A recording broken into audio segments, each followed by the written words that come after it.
السلام علیکم دوستو، آج کی کہانی کا نام ہے نعمتوں کی قدر۔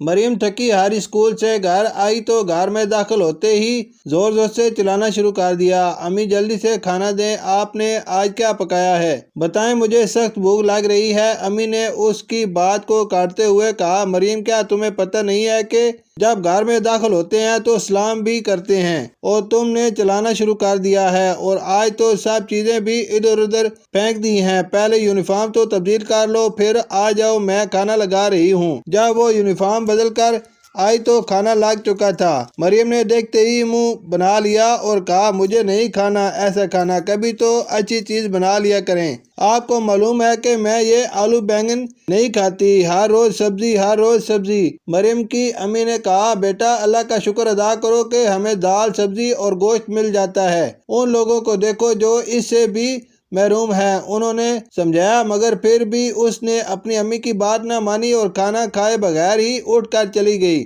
مریم ایک نہایت ذہین لڑکی تھی، بس کھانے کے معاملے میں اپنی امی کو تنگ کرتی تھی۔ وہ اگلے روز اسکول گئی تو اس کے اسکول میں عید ملن پارٹی تھی۔ وہ بہت خوش تھی۔ راستے میں وہ اپنے دوستوں کے ساتھ آ رہی تھی کہ اس کا گزر کچرا کنڈی سے ہوا تو اس نے وہاں کچھ بچوں کو کچھ چنتے ہوئے دیکھا۔ اس نے آگے بڑھ کر جب بچوں سے پوچھا تو وہ حیران رہ گئی۔ جب ایک بچے نے آگے بڑھ کر بتایا وہ اس کچرے میں سے روٹی اور ڈبل روٹی کے ٹکڑے کھانے کے لیے چن رہے ہیں۔ تمہارے گھر میں دال سبزی نہیں پکتی کیا؟ مریم نے اس سے سوال کیا۔ نہیں، ہم غریب لوگ ہیں، ہمارے پاس کھانے پکانے تک کے پیسے نہیں ہیں، ایک بچے نے جواب دیا تو مریم کی آنکھوں میں آنسو آ گئے۔ آج جب وہ گھر پہنچی تو نہ کوئی سوال تھا، نہ کوئی نخرہ یا مطالبہ۔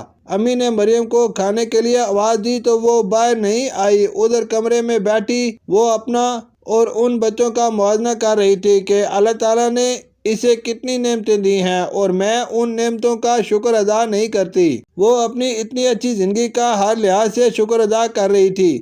اچانک امی نے مریم کے کمرے میں دیکھا تو وہ رو رہی تھی۔ امی نے جب مریم سے پوچھا تو اس نے سارا واقعہ بتا دیا اور کہا، آئندہ میں ہر چیز کھاؤں گی اور کبھی کھانے سے انکار نہیں کروں گی اور نہ ہی اللہ کی نعمتوں کی ناشکری کروں گی۔ اس کی امی خوش تھی کہ مریم کو اللہ کی شکر گزاری کی توفیق نصیب ہوئی اور ہدایت ملی۔ اس لیے پیارے بچوں، ہمیں ہر حال میں اللہ کا شکر ادا کرنا چاہیے کہ اس نے ہمیں کتنی نعمتوں سے نوازا ہے۔ شکریہ۔